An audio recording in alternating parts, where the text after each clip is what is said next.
Well, I'm in Land Hill County, they mowed there once and fixed to mow again, so, it's just right over the county line. We're in the second round in my percent.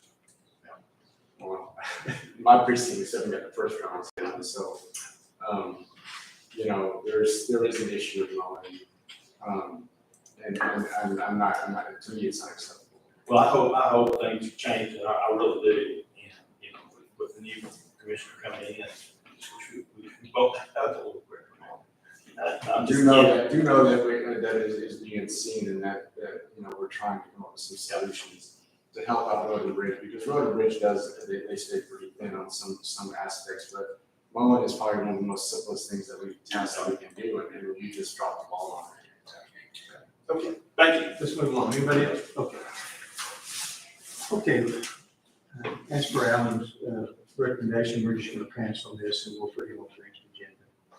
Let's go ahead then and,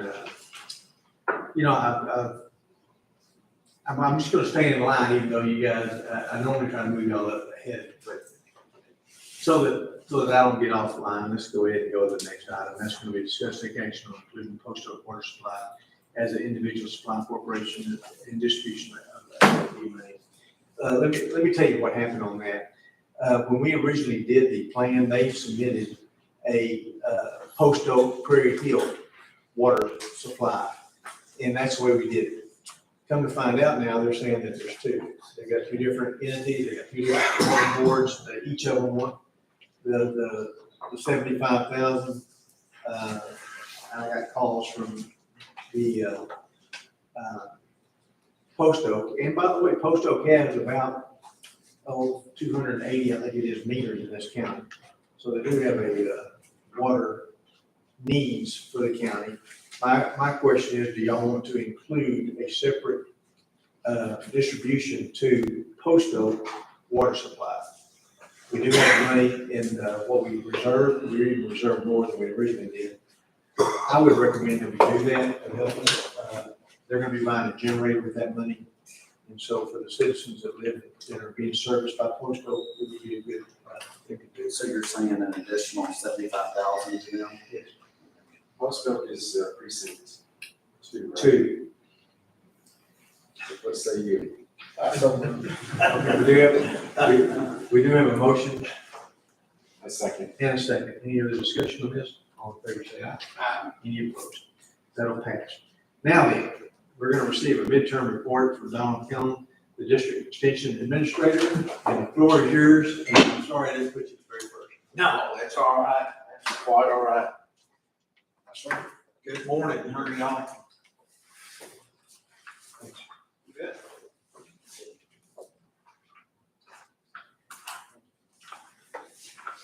Thanks, Judge. It's my privilege to be here on behalf of Texas A&M AgriLife Extension Service for my annual visit, just to say thank you and how much we appreciate on behalf of Extension the continued support that you provide the extension program here in Limestone County.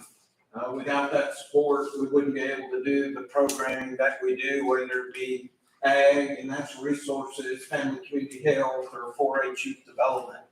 In my newsletter, I always bring on the front, I highlight something going on across all 21 counties in District 8, which Limestone is one of my District 8 counties. This year, I'm back around in the rotation highlighting 4-H. On the back, it'll be specific items and different events and activities specific to Limestone County. As far as scholarship wise, District 8 is always one of the top districts as far as scholarships. Last year in 2021, we brought 36 scholarships back out of the $2.4 million the foundation provides 4-H members, and that $421,000 brought back to District 8. This year in June at State 4-H Roundup, we had less scholarships. There were 33, 34 4-Hers, but we had $437,000 brought back to District 8. Then you can see on the project side of it, you can see the big 5 projects: ag and natural resources, family community health, leadership, natural resources and STEM. That's the big 5 projects of the 4-H and kids that are enrolled in 4-H in District 8. which we're right under 5,000 kids in District 8 that are in 4-H. And then you can see how it breaks down as far as the district contest, and in ag and natural resources, family, community health, leadership, personal development, and then the District 4-H Surge, which is our formerly called Leadership Lab. That is the premier leadership event for senior age 4-H members to participate in, and it focuses on leadership development. And District 8, out of all 12 districts, we continue to have the biggest leadership lab out of all of them.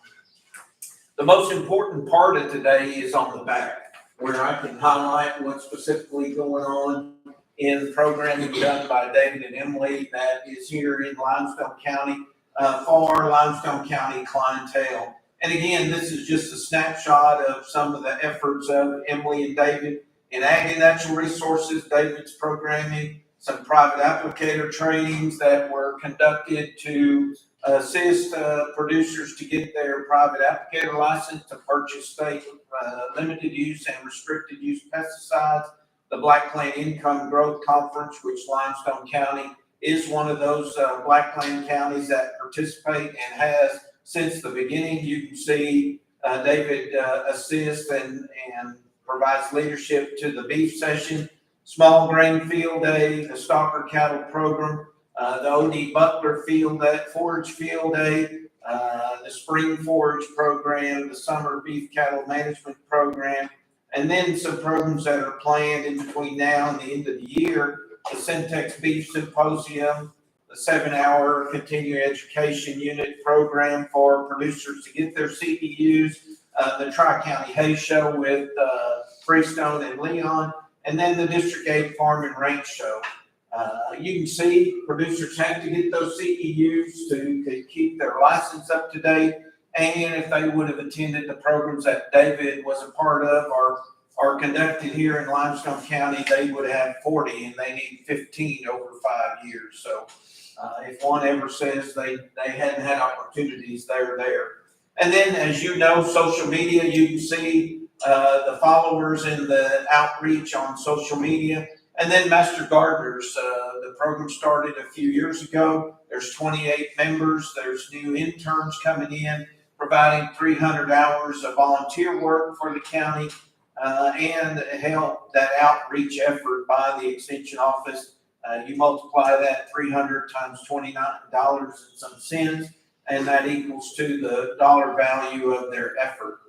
Emily and her Family Consumer Science, you can see the canned food drive, the senior summer event that she's provides leadership over with the partners there that are listed, the Foster Grandparent Partnership Program, the Curriculum Enrichment Programs with Mahia ISD, talking about including Here Month awareness, mental health education, and so forth.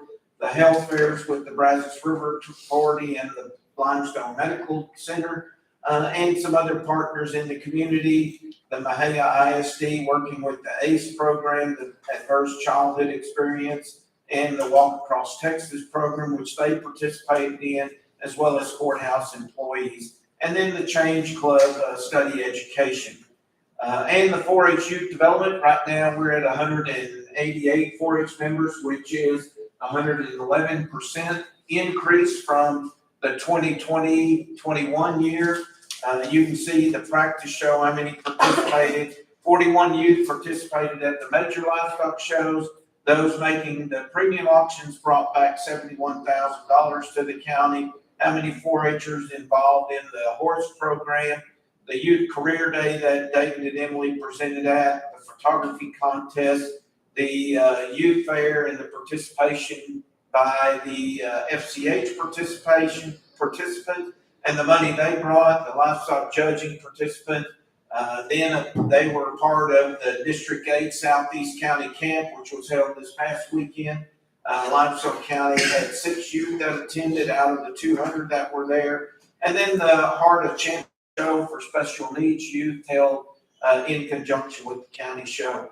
None of this would be possible if it weren't for your support, and I can't thank you enough for that continued support. And I appreciate that. And y'all know My 20-year career in Limestone County was one of my counties I was in, and I appreciate the continued support. Also, on a selfish note, November 2nd, that is the Central District 8 Judges and Commissioners Conference. This year, always that first Wednesday. If you do have a potential topic you want to hear, just give me a shout or let David know. We're in the process of putting those agenda items together. This year, I did have to change it. For some reason, I had a snafu with scheduling at MCC, but it's gonna be in Meridian at the Civic Center. But it'll be 6 to 6 3/4 hours for commissioners. Judge, they just won't allow me to provide any hours for judges. But I will provide a good meal. So thank y'all for your There's support. no way to get it to 7 hours instead of 3/4. I have tried. Because I hate to say it, that 3/4. Oh, I know it, but again, those in Falls County want me to start at 7 o'clock or 7:30 and try to get 8 hours. Well, So, but I try to get as many as I can in that short. there's just nothing else out there that offers the quarters. Yeah. So it's just dies. Yep. I'll sure try. But I just put my topics together and they put the hours on it. Well, That that's what, education committee. and I think that's what we're after, is the education, not that hours so much. You're required to get that out. And I think just for y'all's information, is what we're going through with several of the counties on the north end. There'll probably be one topic on wildfire management, i.e. all the, with working with TDM and our disaster assessment and recovery agents and livestock supply points with hay donations. That was a big deal that we spent a couple of weeks doing up there in Eastman. Right now, no, this was back fortunate, or if there was a positive, that would happen earlier, and there was still some hay to be had. So, Yeah. it's like these over now, just for that price. Yeah. Thank you so much for the. Thank you, appreciate it. Thank you to David and his group. Okay, let's go ahead and move forward. We're going to discuss and take action on the budget transfer request. And primarily, Murray, I'll let you speak if you'd like to, but this is basically trying to move $100,000 of salary around so that we can get some people paid. And this is just monies that we haven't been spending because of our vacancies in this department.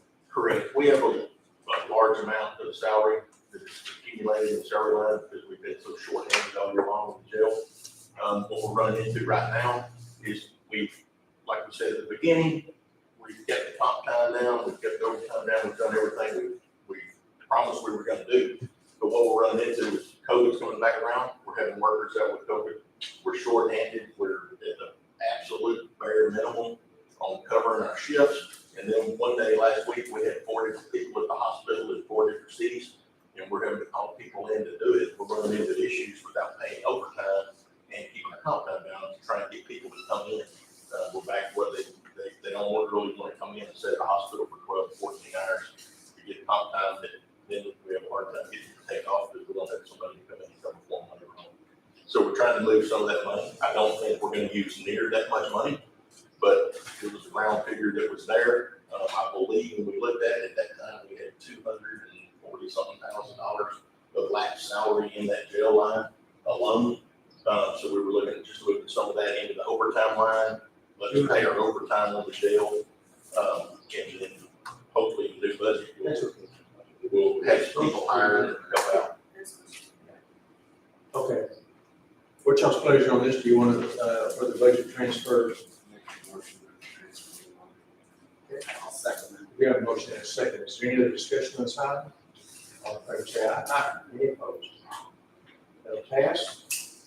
Last item is the dreaded adjournment. Oh. We have a motion and a second. Any other discussion? All in favor, say aye. Aye. Any opposed? We stand adjourned. Thank you very much.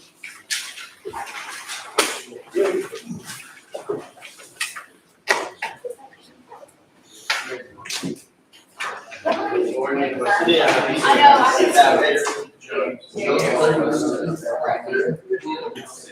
easy up there. I would have no reason to do it. I don't know if you do what's.